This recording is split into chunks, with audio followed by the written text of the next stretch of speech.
Napansin ng mag-asawa na ang kanilang mga kapitbahay ay nagmamadaling nag-iimpak at nagmamadaling umalis sa kanilang mga bahay. Litong-lito, lumabas sila at nakita ang lahat sa kalye na tumatakbo na parang dumating na ang katapusan ng mundo.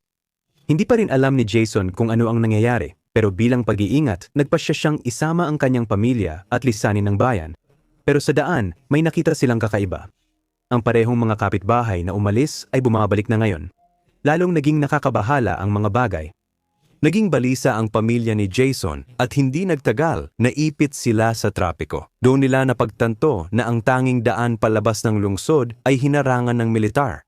Ang mga helicopter ay lumilipad sa itaas, inihahayag na may biglaang impeksyon na kumalat sa lungsod at lahat ng residente ay inutusang agad bumalik sa kanilang mga tahanan. Naunawaan ni Jason na sila ay ganap na na-isolate, biglang may bumagsak na parang bato mula sa langit, nagbubuga ng ulap ng alikabok. Ilang sandali pa, 2 fighter jet ang dumaan na may malakas na ingay papunta sa bayan. Lahat ay nanood sa pagkabigla habang nagsimulang bumagsak ang mga bomba. Agad na naintindihan ni Beth, asawa ni Jason, ang katotohanan. Kung sinunod nila ang mga utos at bumalik sa bahay, nakatakda na ang kanilang kapalaran. Ang mga jet ay bumaling na ngayon patungo sa mga taong tumatakas sa mga kalsada. Doon naunawaan ng lahat. Hindi sila sinisikap iligtas ng militar, kundi patayin. Napansin ni Beth ang isang paaralan sa burol at agad na hinimok ang kanyang pamilya na umakyat.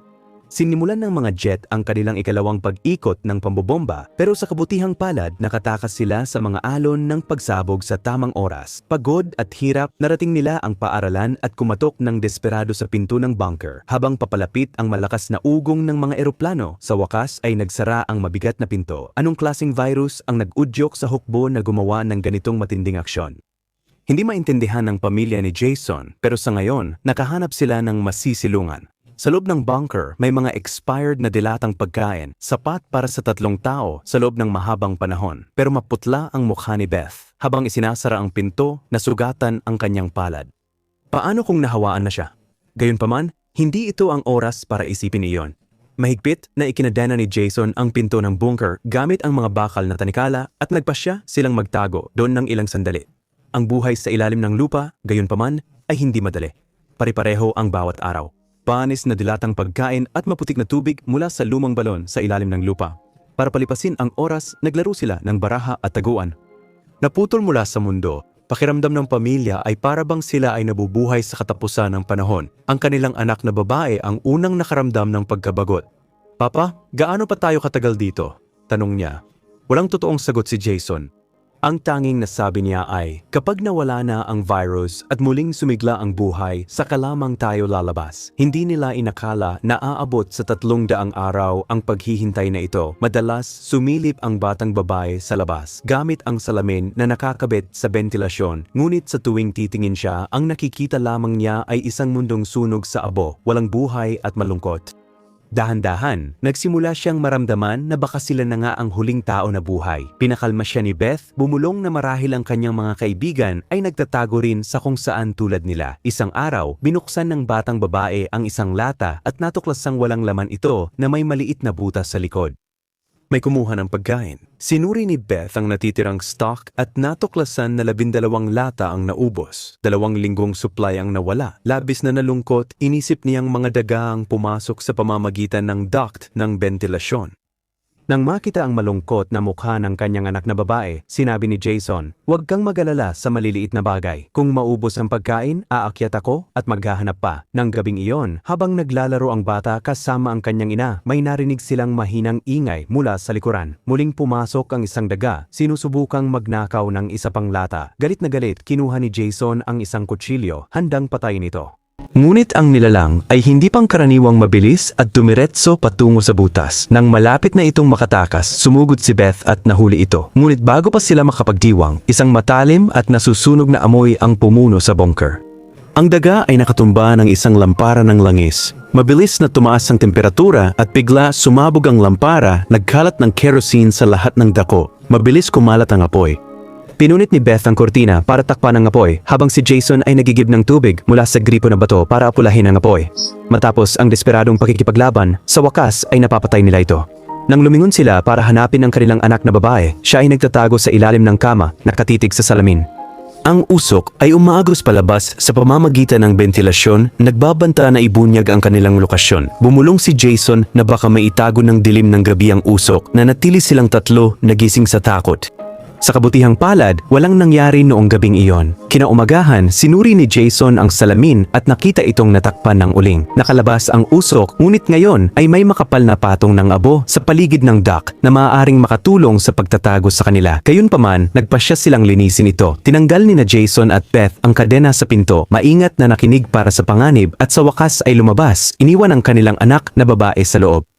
Lumipas ang oras, ngunit hindi sila bumalik. Balisa, umakyat ang bata sa isang bangkito at sumilip sa labas gamit ang salamin na reflector. Nakita niya ang kanyang mga magulang na sinusubukang itago ang pinto ng bunker. Ngunit sa malayo, may isang itim na anino na gumagapang sa kagubatan. Natakot siya at sumigaw para sa kanyang ama na tumingin sa likuran niya, ngunit masyado silang malayo para marinig.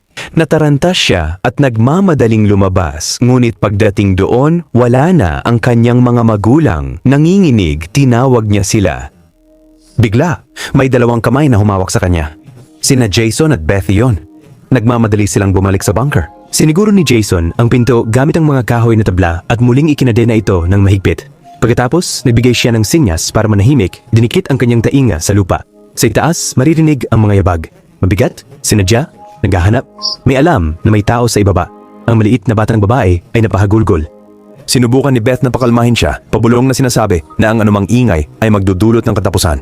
Inaliw ni Jason siya hanggang sa tumahimik pero nakatutok pa rin ang mga mata ni Beth sa bentilasyon. Lumalaki ang kanyang pagkabalisa. Biglang may malakas na kalabog na yumanig sa bunker. Lalong bumigat ang mga yabag hanggang sa huminto ito sa mismong itaas ng kanilang silungan. Tumutulo ang pawis sa noo ni Jason. Dumating na ang kinatatakutan nila. May malakas na tumulak sa pintuang bakal. Marahas na nagkakalansing ang mga kadena. Malinaw na alam ng nanghihimasok na may tao sa loob. Bawat hampas ay nag-crack sa mga sumusuportang poste, hindi na magtatagal ang pinto. Tinipo ng kanyang lakas ng loob, umakyat si Beth sa hagdan gamit ang bigat ng kanyang katawan para panatilihing nakasara ang pinto, pero dahan-dahan nagsimulang bumukas pa rin ang takip at dalawang kumikinang na berdeng mata ang sumilip sa loob. Sa eksaktong sandaling iyon, pinali ni Jason ang isang bakal na tubo at isinaksak ito sa frame, pinilit na isara ang pinto. Biglang nawala ang presyon sa itaas at muling sinigurado ng mag-asawa ang bunker. Pagamat sa huli ay humupa ang mga yabag, nanginginig pa rin ng walang tigil ang mga kamay ni Jason. Ngayon alam na niya na ang mundo sa labas ay hindi lamang puno ng walang awang mga sundalo, kundi pati na rin ng nakakatakot na mga halimaw. Nagtipon ang pamilya malapit sa hagdan, walang pag-asa at pagod. Nalantad ang kanilang taguan. Maaring dumating ang mas marami pang pag-atake, anumang sandali. At sa katunayan, hindi nagtagal, nagsimulang umuga ang mga istante ng silidimbakan, kasunod ang tunog ng hindi mabilang na mga yabag sa itaas. Parang isang kawan, nagtipon sila at naglunsad ng malawakang pag-atake. Sa pagkakataong ito, bumigay ang pintuang bakal. Walang katapusang mga kumikinang na mata ang tumitig sa madilim na bunker. Natumba ang pamilya ni Jason sa takot, ngunit patuloy na umusad ang mga halimaw. Inihagis ni Jason ang lampara ng langis at itinulak ang isang kabinet laban sa pinto, ngunit hindi ito magtatagal. Doon ang kanilang anak na babae. Nang makita ng kanilang anak na babae ang isang bukas na dock sa lupa. Pinuksan ito ni Jason, pinilit ang kanyang asawa at anak na pumasok. Ngunit nang sinubukan niyang sumunod, naipit siya sa makitid na daanan. Ilang segundo na lang ang mga halimaw. Sa kawalan ng pag-asa, dinislocate ni Jason ang kanyang sariling braso at pumiglas palayo. Hinila ni Beth gamit ang lahat ng kanyang lakas. Halos mailabas siya nang biglang sumulpot ang isang malaking paa na may kuko sa pamamagitan ng mga apoy at sinunggaban siya. Sumigaw si Jason kay Beth na protektahan ang kanilang anak na babae bago siya hinila pabalik sa bunker.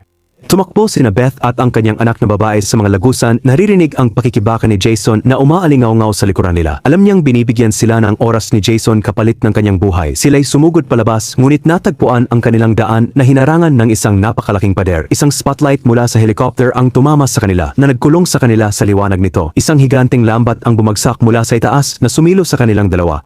Sa pamamagitan ng lambat, nakita ni Beth ang mga itim na figura na may kumikinang na berdeng mga mata na papalapit. Ngunit nang lumapit sila, napagtanto niyang hindi ito mga halimaw. Mga sundalo sila na nakasuot ng hazmat suits. Kinuha ng mga sundalo ang mga hiringgilya at tinusok ito sa mga leeg. Dumaloy ang itim na dugo. Idineklara ng commander na sila ay nahawahan at iniutos sa kanyang mga tauhan na patayin ang mag-ina.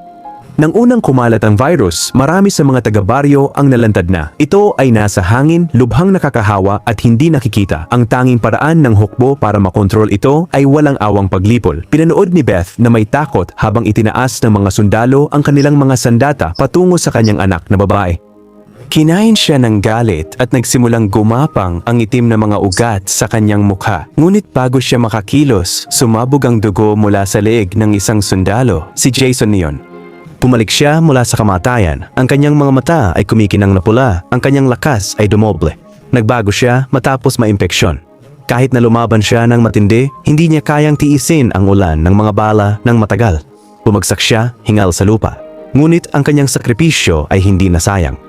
Sa gitna ng kaguluhan, nakatakas si Beth at ang kanyang anak na babae mula sa lambat. Nagkanya-kanyang hanap ang mga sundalo. Hindi alam na si Beth mismo ay nagsimula ng magbago. Pinatay niya ang ilan sa kanila. Ngunit sa huli ay tinamaan siya at bumagsak sa bubong ng kotse. Nakita ng kanyang anak na babae na nakatago sa mga anino ang lahat. Nababalot ng galit, nagsimula ring magbago ang dalaga, tumalon sa isang sundalo na may nakamamatay na layunin. Ngunit bago siya makapatay, pinigilan siya ni Beth. Sumanggi siyang hayaang maging halimaw ang kanyang anak na babae. Unti-unti, kumalma ang bata. Pumalik sa normal ang kanyang mga ugat. Ngunit ang sundalong inatake niya ay nakatakda na ang kapalaran. Ang kanyang damit ay punit, siya rin ay bumagsak sa virus. Si Jason, malubhang nasugatan, ay tumingin sa kanyang anak na babae sa huling pagkakataon, nagpaalam sa kanyang pamilyar na paraan bago tuluyang pumikit. Noon dumating ang isa pang helicopter. Hinila ni Beth ang kanyang anak na babae at tumakbo. Nagtago sila sa mga tambak ng basura hanggang sa makahanap sila ng lihim na daanan sa ilalim ng lupa. Isang biglaang liwanag ang nagpakita ng isang maliit na batang lalaki, ang dati nilang kapitbahay, na nagdala sa kanila sa isang nakatagong silong kung saan maraming pamilyar na mga nakaligtas ang nagtatago. Maraming tao ang napilitang mamuhay na parang mga daga sa dilim para lang makaligtas. Ang pamilya ni Jason ay ginugol ang bawat araw sa pagtakas mula sa mga halimaw. Gayunpaman, sa totoo lang, sa mata ng mundong hindi nahawahan, sila mismo ang naging mga halimaw. At kung magbibigay ka ng pansin, mapapansin mong alam nila palagi na sila ay nahawahan. Kaya palagi nilang pinaalalahanan ang kanilang anak na huwag magalit dahil ang galit ang nagdadala ng pagbabago. At diyan, mga kaibigan, nagtatapos ang kwento natin ngayon. Kung nagustuhan ninyo ito, manatiling nakatutok. Magkikita tayo muli sa susunod.